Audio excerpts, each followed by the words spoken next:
Ready? Yeah, brilliant. You're listening to the National Obsession. And now, some players come to clubs sometimes and they bring the energy with them that drives a team on.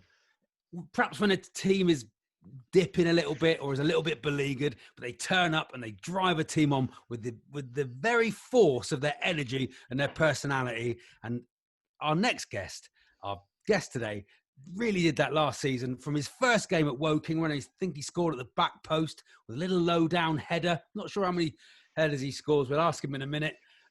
It is a thrill to have on the podcast, isn't it, John? It is a thrill to have Ben Whitfield. Hello, Ben. Hello, hi. Very, very good. Thanks so much for joining us on the National Obsession. Could you please say on the ice? On the ice. Ah, yes, very, very good. And we'll take out the bit where I asked you to say it. We'll make it sound like you knew that was the thing.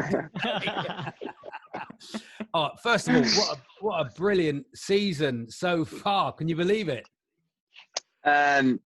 No, but yes as well. Obviously, the squad we've got, I'd expect nothing less. The recruitment this season has been exactly what, obviously, I think we needed. At this moment in time, it's proven to have done the job, hasn't it? It has, yeah. I mean, I look at the bench, I look at the whole squad, look at the people we've got in on loan, and there's no weak link. I can't see. John and I were saying last week, weren't we, John? There's just no weak link at the moment. You must feel that in training. Yeah, it's what you want, I think.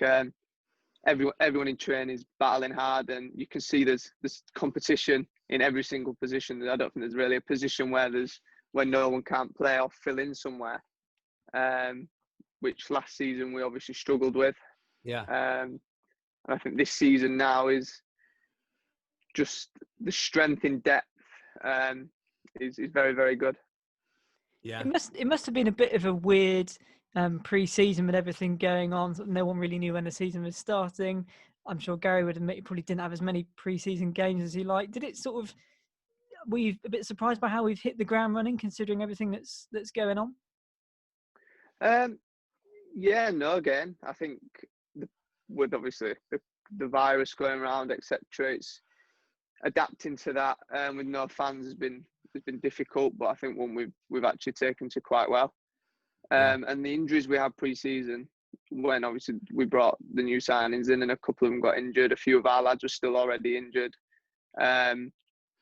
So we were playing people out of position already in pre-season. So when the first game of the season popped up and we saw we were playing Stockport, who were obviously one of the league favourites, as much as we're all raring to go, you have to say, obviously, yeah, it's a tough game. You knew you were in for a tough game straight away. But you have to look at that performance we gave on the opening day and think everything we've done in pre-season has worked wonders, and we've done everything correct and prepared for it properly, and we got the result we deserved.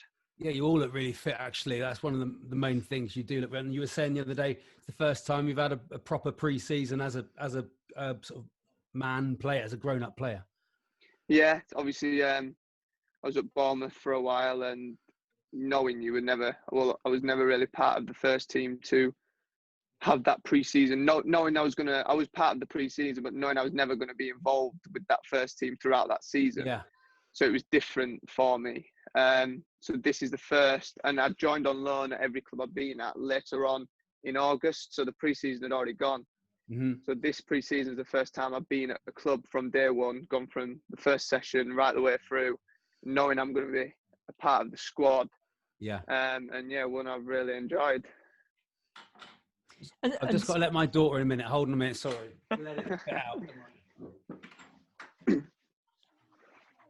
Sammy, can you just keep hold of her a minute, please? Can't get the staff. Honestly, Ben, it's just where we are. We're at home. It's just how it is. It's how it goes. So I wanted to ask you something interesting on Twitter the other night, which was I can't remember who we'd beaten, but we'd gone top of the league, and we went top of the league till 5:30.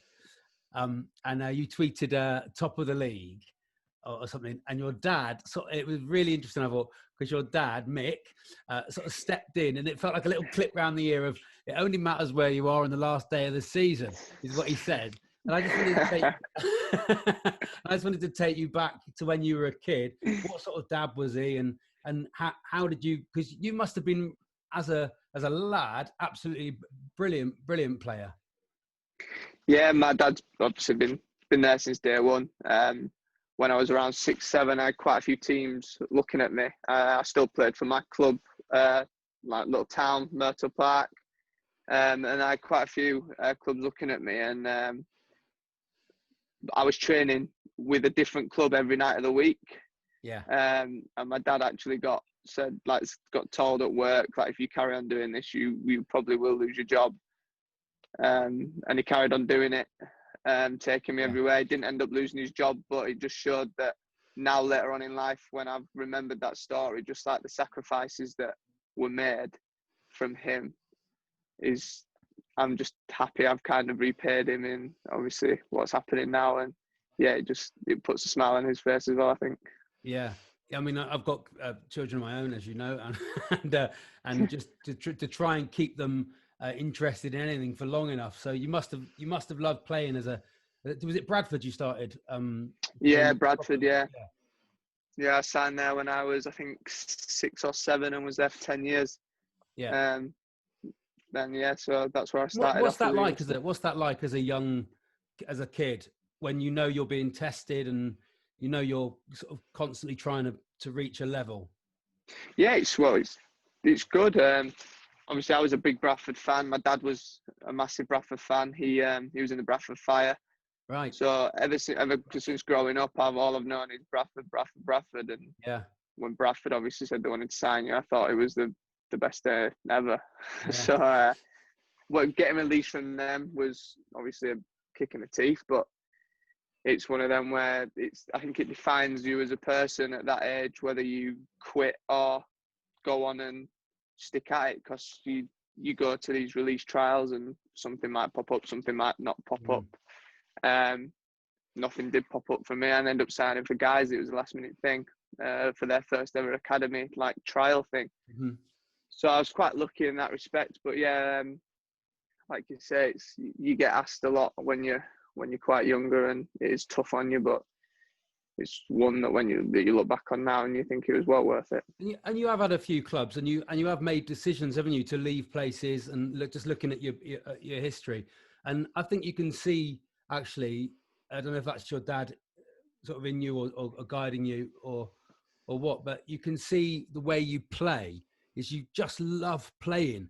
You can just see that you've got that energy in you that comes from just loving playing football and loving being with the lads and loving scoring goals and loving attacking a defence.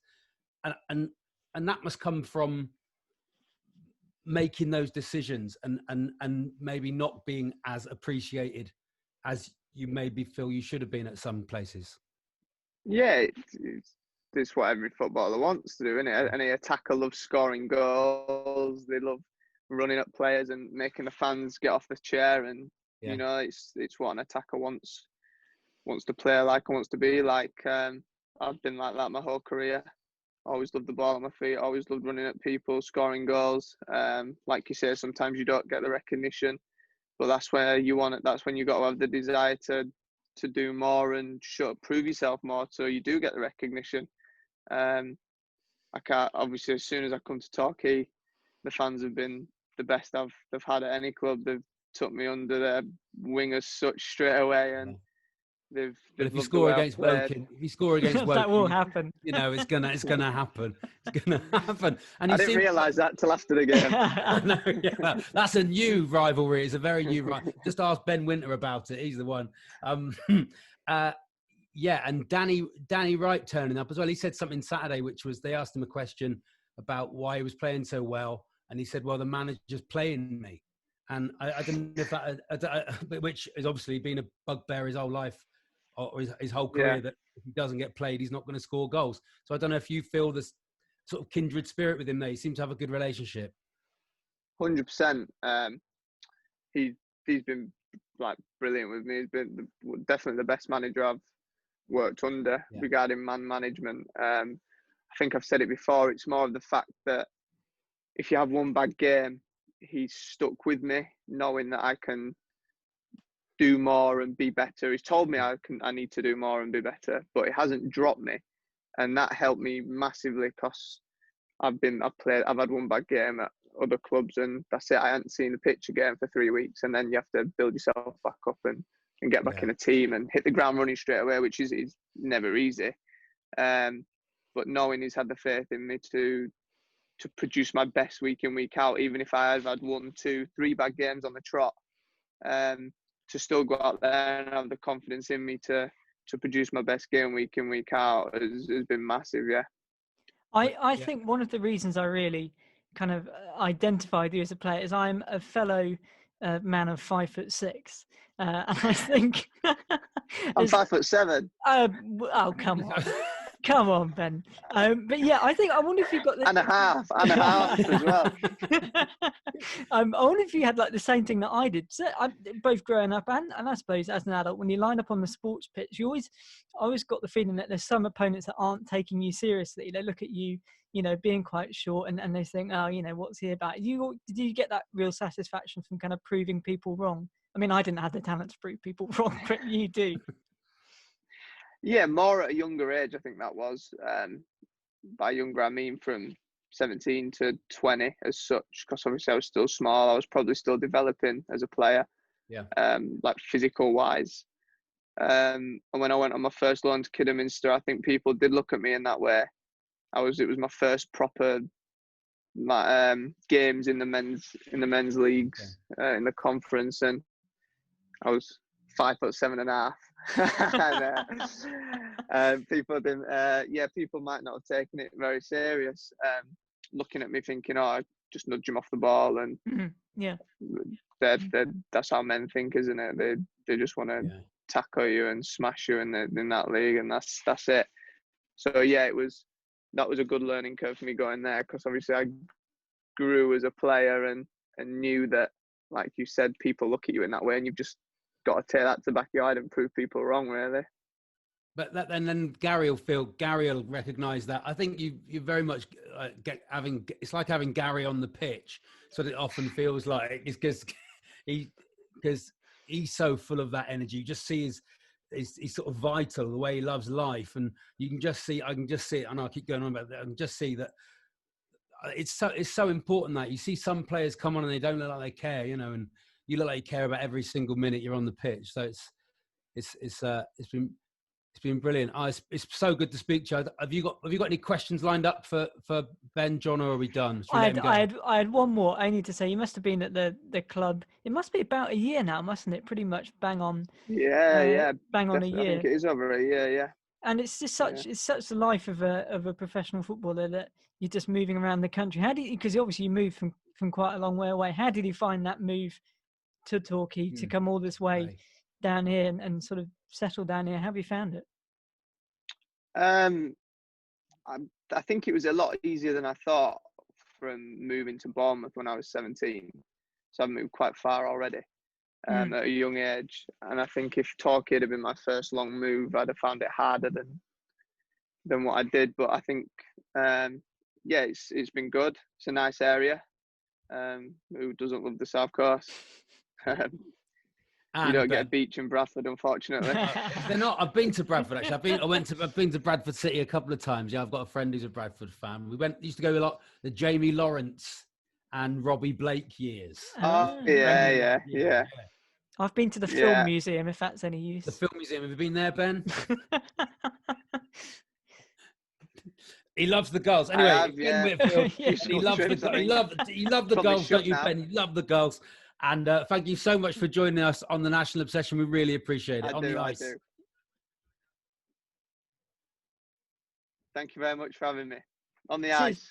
On the ice, yes, Ben. Take care, mate.